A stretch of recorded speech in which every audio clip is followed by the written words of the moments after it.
Buongiorno a tutti. Incomincio anch'io con i ringraziamenti. Ringrazio gli organizzatori di questo evento per avermi voluto qui e ringrazio voi per il fatto di essere qua. Ovvio che parlo di intelligenza artificiale, non potrei fare altrimenti, è stato il mestiere della mia vita. 70 anni ben portati, 70 anni, non ce ne stiamo accorgendo, ma la parola intelligenza artificiale sta compiendo 70 anni perché è stata proposta 70 anni fa. Ben portati lo vedrete, spero di convincervene. Perché parlare di intelligenza artificiale facendo un po' di storia? In questo momento ne parlano tutti quanti, avete sentito anche dagli interventi precedenti, ma ne parlano come se fosse nata ieri, come se fosse nata con le reti neurali, come se fosse nata le reti neurali di ieri, come se fosse nata con ChatGPT. E tutto quello che è successo prima viene ignorato completamente. E neanche nelle nostre aule si parla mai di come certi concetti o certe tecniche siano state introdotte. Si illustra l'algoritmo, si illustra la tecnica, non se ne parla mai in termini storici. Dopodiché finisce che si perdono le prospettive e si perde molto. Invece a guardare un attimo cosa è successo e come sono andate le cose, soprattutto ai giovani, credo che possa essere molto utile. Quindi incominceremo con un po' di storia, poi arriveremo all'oggi ovviamente e comunque andremo abbastanza di fretta perché non ci tratterremo troppo a lungo. Questa slide qui è provocatoria. Quando dico parliamo un po' di storia, non facciamo la storia passo passo a partire dagli inizi. Gli inizi sono stati datati qualche settimana fa in una conferenza da Moshe Vardi, un logico che si occupa di intelligenza artificiale da molti anni e con grande capacità. Sono stati piazzati 35.000 anni fa. L'osso di Le Bombo, poi 20.000 anni fa l'osso di Ishango, degli ossi di tibie o ossi similari sui quali venivano fatte delle tacche per fare dei conti. Quindi il desiderio di meccanizzare, di memorizzare i numeri, il calcolo, il conteggio parte da lontano. Ma se volessimo fare la storia giorno per giorno, da allora a oggi, andremo un po' troppo per le lunghe. Quindi un po' più realisticamente guardiamo da dove siamo partiti con gli studi che oggi chiamiamo intelligenza artificiale. Se andate sul web trovate un sacco di padri, di fondatori, di pionieri. E anche molto interessante, però non abbiamo tempo neanche per quello, e andiamo invece più velocemente ai nomi più importanti. Il primo, lo metto per primo perché è veramente il più importante, Alan Turing.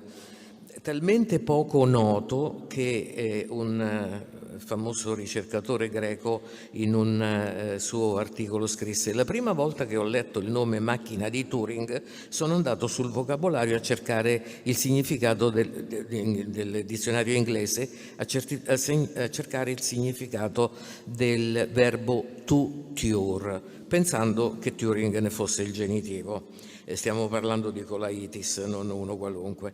E ci ho riso tanto, però è un po' così, per come te li insegnano nelle aule, tu non lo sai se quella macchina si chiama così perché viene dal verbo tur, che magari vuol dire turare, o viene dal personaggio che l'ha inventata. Ecco, in questo caso stiamo parlando di Alan Turing. L'intelligenza artificiale nasce da Turing, quindi è una costola della logica matematica. Credo che a molti degli udinesi questa notizia non sia nuova, ma gli faccia sempre molto piacere sentirselo dire, e a tutti i matematici questo dà molto orgoglio. Nasce dal desiderio di caratterizzare il calcolo in matematica e quindi nasce da problemi sollevati da Hilbert, grandi problemi della matematica del secolo scorso. E Turing con le sue macchine, che sono un modello formale del calcolo, chiude un problema molto grosso della logica, caratterizzando l'insieme delle funzioni calcolabili. Tutte e sole le funzioni calcolabili sono quelle calcolabili da macchine che lui chiamava logical machine e poi Church chiamò Turing machine, e queste macchine hanno un'altra caratteristica molto importante. Come tutte le macchine, gli automi, i sistemi formali in cui c'è un meccanismo di calcolo e c'è una memorizzazione dei dati su cui il calcolo avverrà, e tra questi dati, insieme a questi dati, è memorizzato anche l'algoritmo da eseguire, sono macchine che si aprono all'apprendimento automatico, perché se i dati e gli algoritmi sono rappresentati nella stessa maniera,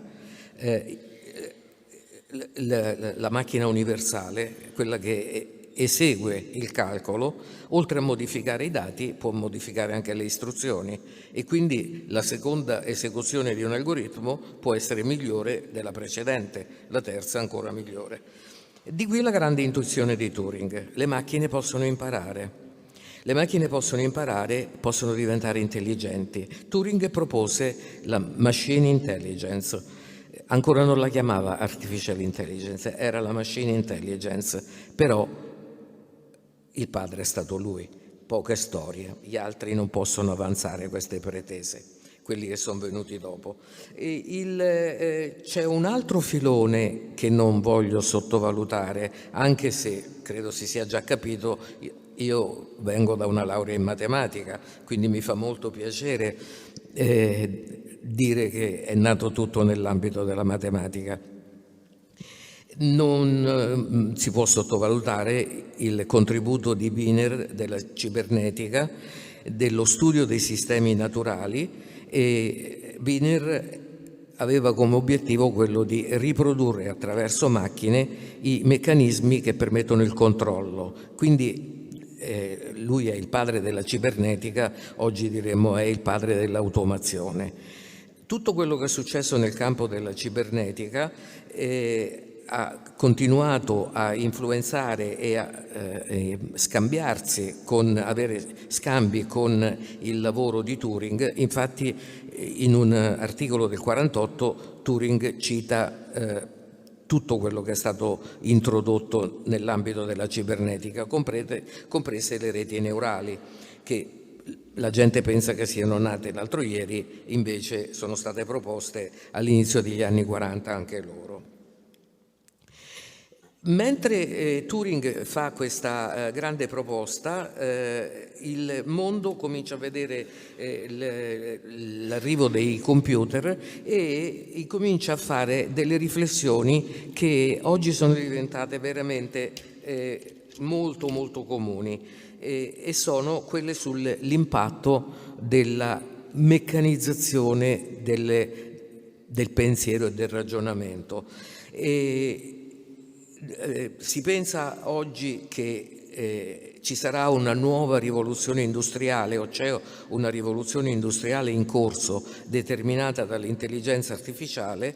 In questo vecchio libro che io sfogliai un po' di anni fa perché cercavo materiale su Ada Lovelace per questioni di donne e scienza, donne e intelligenza artificiale, questo libro sono gli atti di un convegno tenuto in Inghilterra, a Londra, nel 1953. Nel 1953, non ve lo leggo, ma ve lo potete leggere da solo, vedete che si ponevano il problema della rivoluzione portata dal calcolo automatico, che avrebbe impattato sui colletti bianchi, e sul grande problema che c'era rispetto alla rivoluzione industriale precedente, perché parlando di meccanizzazione del pensiero e del ragionamento non c'era un'unità di misura come il cavallo vapore.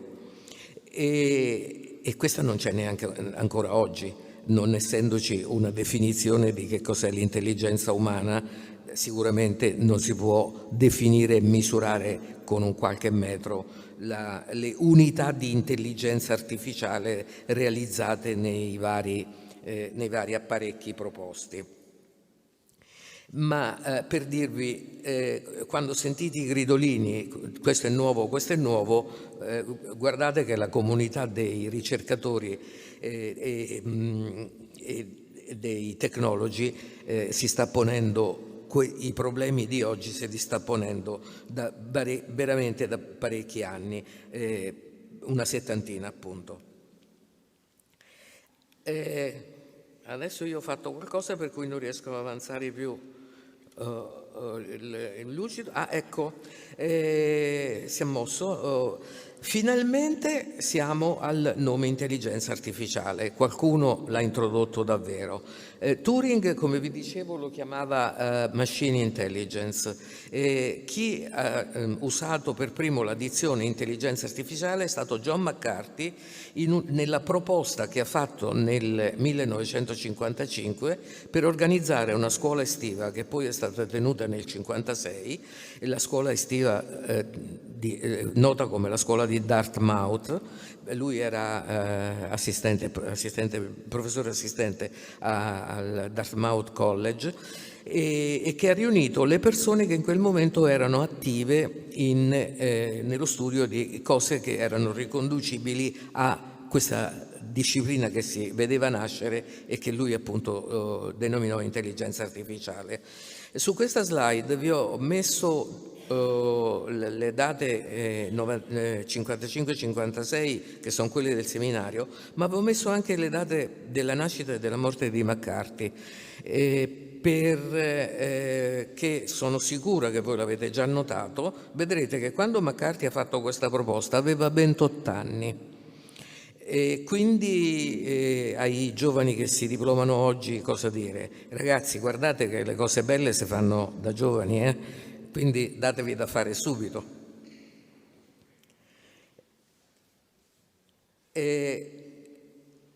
McCarthy sicuramente ha proposto il nome, ha avuto il merito di proporre il nome. Io riuscirò anche a cambiare la slide, eccola.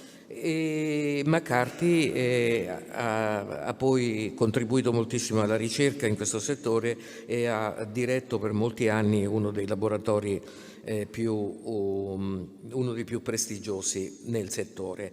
L'intelligenza artificiale è partita tra la curiosità di pochi, tra l'entusiasmo di pochi, però l'entusiasmo e la capacità di trascinare giovani perché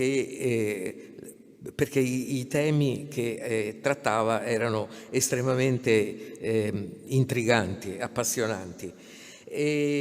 Però, come credo sappiate tutti fin troppo bene, per fare ricerca servono finanziamenti e l'ambiente accademico è un ambiente in cui la lotta per i finanziamenti può diventare anche cattiva, quindi se ci stanno scuse per togliere soldi al tuo vicino, queste vengono utilizzate con tutte le energie per portare più acqua a altri orti che sicuramente sono assetati. Quindi l'intelligenza artificiale è stata immediatamente oggetto di grande osservazione e di grandi critiche e ha attraversato dei periodi molto negativi che sono stati poi denominati gli inverni dell'intelligenza artificiale. Un primo inverno si è avuto negli anni 70. Una delle persone che ha contribuito a creare questo inverno è stato un informatico di grande peso che nel 74 pubblicò un articolo Some Theoretical Impediment to Artificial Intelligence, a un congresso dell'IFIP, che era un'organizzazione prestigiosissima in quegli anni. E se uno va a leggere quell'articolo scopre che l'impediment è la complessità di calcolo. Ecco, i problemi affrontati dall'intelligenza artificiale sono problemi estremamente complessi. Per estremamente complessi significa che la quantità di memoria occupata nel calcolo, la quantità di tempo è tale da rendere quasi inutile cercare di perseguire un risultato, perché o non arriva per mancanza di spazio o perché il calcolo è troppo lungo. Però i ricercatori di intelligenza artificiale hanno capito ben presto che uno dei divertimenti maggiori per loro era trovare delle tecniche per abbattere questa complessità, e poi si sono viste in pratica quando i computer hanno incominciato a vincere a scacchi sui campioni mondiali. Non era sicuramente facendo tutte le mosse possibili che battevano l'avversario, ma era facendo delle ricerche intelligenti in spazi degli stati che erano troppo grandi per essere visitati in maniera esaustiva. Ma il problema grosso fu non solo che fu aggredito l'aspetto della complessità, contemporaneamente fu dimostrato che con le reti neurali che si avevano in quel periodo ci si poteva rappresentare molto poco e fare molto poco. Ci fu un libro di Minsky che distrusse le reti neurali, Minsky e Papert, e quello fu un'altra mattonata sulla testa dell'intelligenza artificiale. La terza, e forse la più visibile, già si lavorava molto sulla traduzione automatica, e una delle motivazioni eravamo in periodi di guerra fredda, gli americani volevano il traduttore automatico dal russo al tedesco, all'inglese, e c'era una frase che girava e che nessuno ha mai saputo se è vero che questa cosa sia successa davvero o sia una fake news. Comunque la frase incriminata era: lo spirito è forte ma la carne è debole, che tradotto in russo e ritradotto in inglese suonava la vodka è molto alcolica ma la bistecca è marcia. Ovviamente questa frase scoraggiava qualunque possibilità di traduzione, perché il significato delle parole veniva travisato veramente tantissimo. Già si poteva far di meglio a quell'epoca, oggi come oggi si fa molto di meglio, lo sapete anche voi. E comunque, per fortuna, la ricerca in intelligenza artificiale ha rallentato per via di questo inverno, però ha cambiato paradigma, cosa che chi si è mosso in questo settore ha osservato varie volte. Di fronte a un vicolo cieco si cercano altre strade, e è venuta la primavera dei sistemi esperti. Anche qui è durata poco e non ho tempo a dirvi perché sono poi arrivati gli inverni, ma la tecnologia era veramente ancora molto primitiva, e li nomino i sistemi esperti. Sistemi esperto che vuol dire? Un sistema al quale posso fare domande su un dominio molto specifico. Il sistema, non voglio creare l'intelligenza artificiale che oggi si chiama generale, ma voglio creare un sistema col quale posso interagire e fare domande e avere risposte significative su un dominio di esperienza molto, molto limitato. E chiaramente si sono visti i primi successi, i primi sistemi che hanno lasciato i laboratori, e si sono cominciati a porre i primi problemi etici. Anche questo lo riporto per dire: il grande problema etico dell'intelligenza artificiale non è una scoperta di oggi, perlomeno dagli anni '80 ci si pone il problema di che cosa significa usare questi sistemi nella pratica. Alti e bassi, stagioni fiorenti e stagioni di riflessione e di cambiamento di paradigmi. Arriviamo alla fine del secolo scorso, che è anche la fine del millennio, e viene fatta un'astrazione che poi è stata utilizzata successivamente sempre, che è quella dell'agente intelligente. Ossia, che cosa chiediamo noi a un agente per considerarlo intelligente?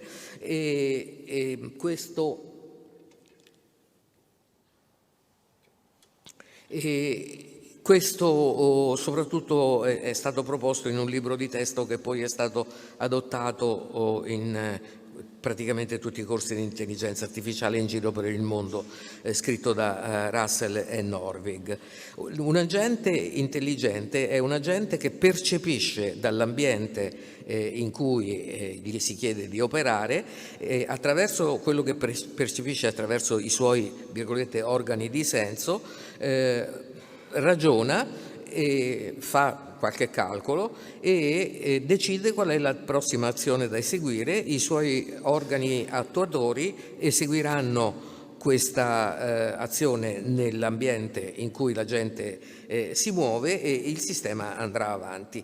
Ovviamente la gente fa parte dell'ambiente e quindi le azioni possono anche essere fatte dall'agente sull'agente stesso.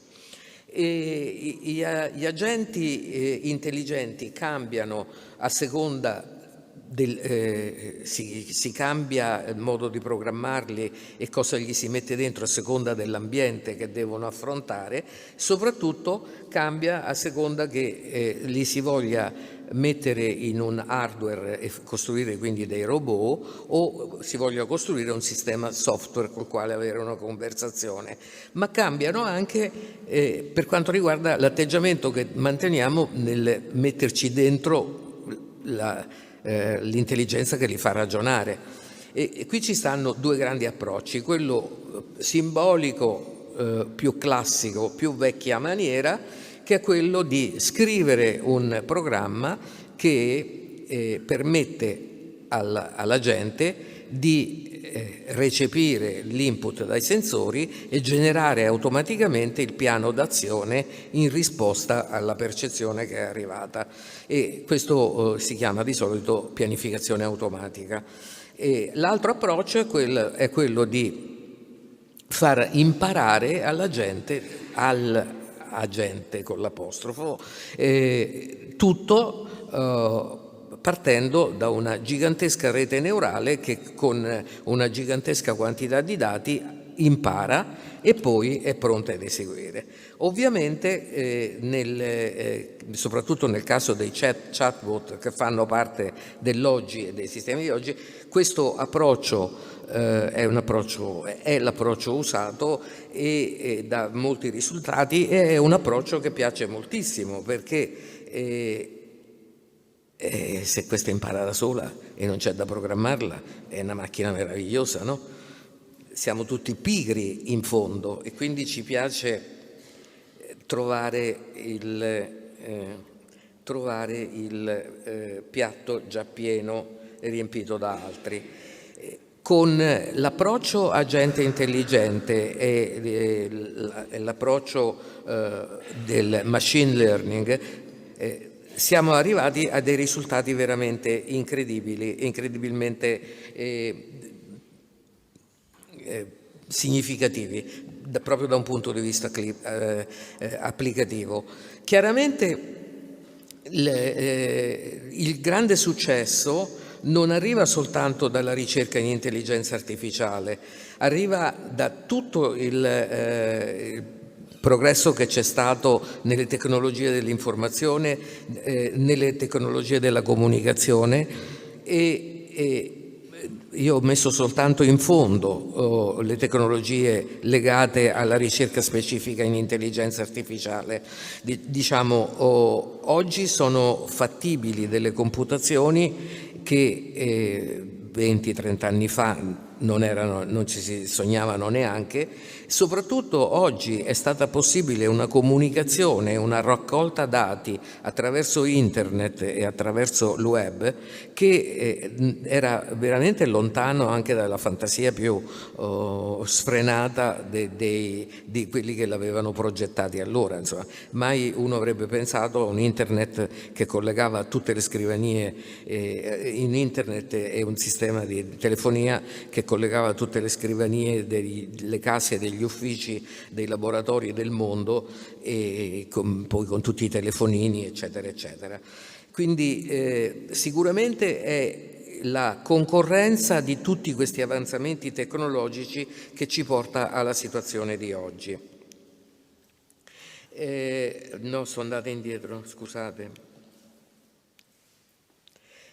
Non vi faccio l'elenco delle tappe significative, ma visti tutti questi avanzamenti, dalla fine del millennio scorso al 2022 è stato un susseguirsi di risoluzione di problemi che erano considerati difficilissimi da risolvere, quasi impossibili da risolvere. Ultimo fra questi AlphaGo, un gioco, un antico gioco cinese di una difficoltà molto molto più alta del gioco in Italia molto più noto degli scacchi. Si stentava a credere che un giorno un computer avesse potuto vincere un campione di Go. E dopodiché quello che ha creato il grande eco attuale è l'introduzione di ChatGPT. Allora, è veramente incredibile, perché continuo a toccare questa cosa e ogni tanto casualmente tocco il tasto giusto. Mi ci vorrebbe un sistema di intelligenza artificiale. In che situazione siamo oggi? Mi avvio a chiudere perché vedo che sto già fuori tempo. Oggi siamo in una situazione in cui secondo me c'è da essere molto contenti, perché appunto l'intelligenza artificiale è più viva che mai, molto preoccupati. Uno, per questo desiderio, secondo me assurdo, di cancellare il passato. Intelligenza artificiale oggi è sinonimo di è sinonimo di rete neurale, e tutto quello che è successo prima viene ignorato. Intelligenza artificiale è sinonimo di apprendimento automatico, come se tutto il resto della ricerca non avesse prodotto niente. Allora, l'apprendimento automatico, come avevo detto prima, è una cosa che ci piace tanto perché siamo tanto pigri, no? Lasciamo la macchina imparare da sola, però se impara cose ragionevoli, perché altrimenti diventa anche uno strumento molto pericoloso. E gli strumenti di oggi spesso sono molto pericolosi. Diciamo, qual è il problema più grosso che c'è nell'approccio neurale e nell'apprendimento attraverso reti neurali e nella costruzione di sistemi tipo ChatGPT? È il fatto che non c'è dietro, è un apprendimento statistico da grandi quantità di dati. Avrete forse letto da qualche parte pappagallo statistico, no? ChatGPT è un sistema che ripete a pappagallo, e quello che vi ripete è basato su una statistica. Ovviamente gli manca logica. Gli manca la capacità di ragionare, gli manca il rapporto causa-effetto. Qui su questi lucidi troverete scritto correlazione non è causalità. Mancando questo non ci sorprendiamo di vedere errori grossolani e vedere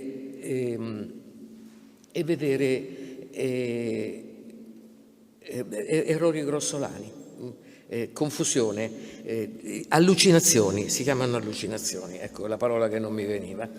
Quindi l'idea di devolvere la capacità di decidere e metterla in mano a sistemi di questo tipo ci preoccupa non poco. Quando prima vi dicevo, insomma, la situazione attuale è molto interessante ma anche molto preoccupante, perché mentre la ricerca in intelligenza artificiale e anche in robotica, da quando le due si sono molto ricombinate, parla di robotica mobile autonoma, ossia io lascio il mio agente artificiale muoversi nel mondo e decidere in maniera autonoma, si incomincia ad avere paura di questa autonomia. Il sistema in autonomia potrebbe fare delle cose che sono anche pericolose per gli esseri umani. Recentemente ho trovato questa immagine sul web e mi è piaciuta e l'ho infilata in questo lucido. perché secondo me esemplifica molto bene il cambiamento di paradigma che è in atto in questo momento.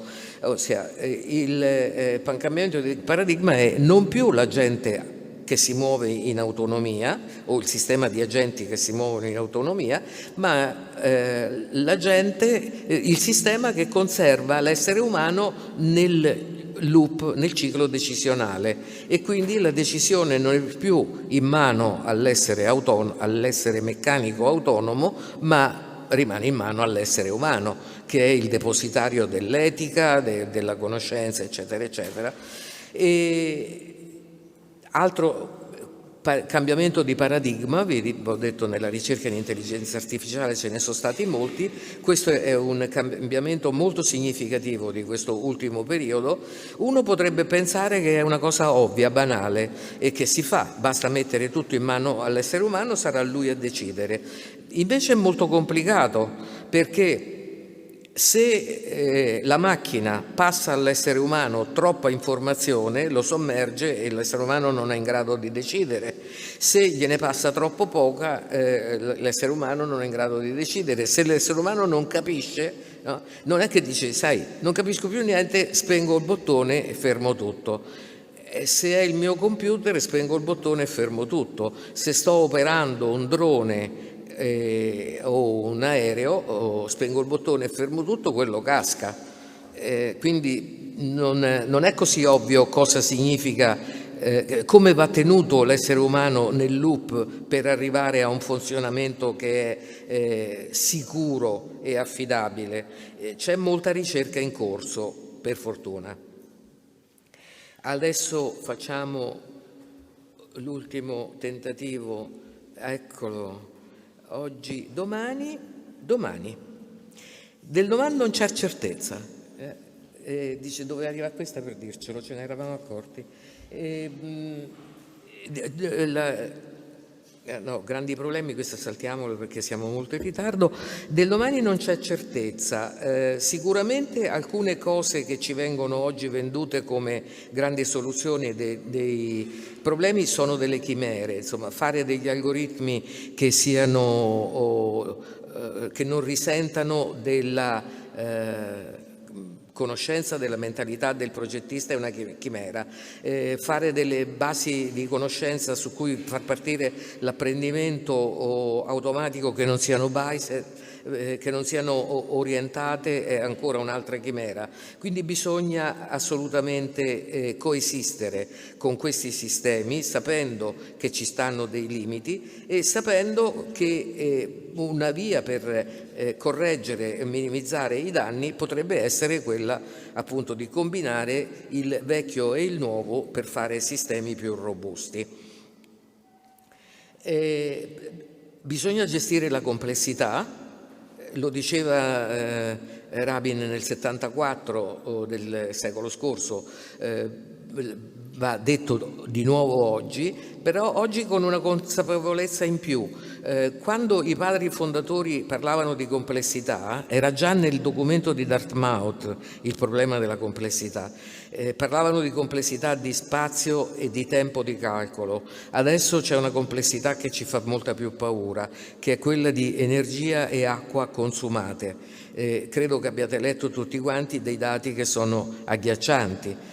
Una centrale per fare la gestione di dati che consuma l'elettricità di una città o di una regione.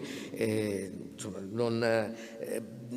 non credo che la strada del futuro passi da lì. Insomma, bisogna che ci inventiamo qualche altra cosa.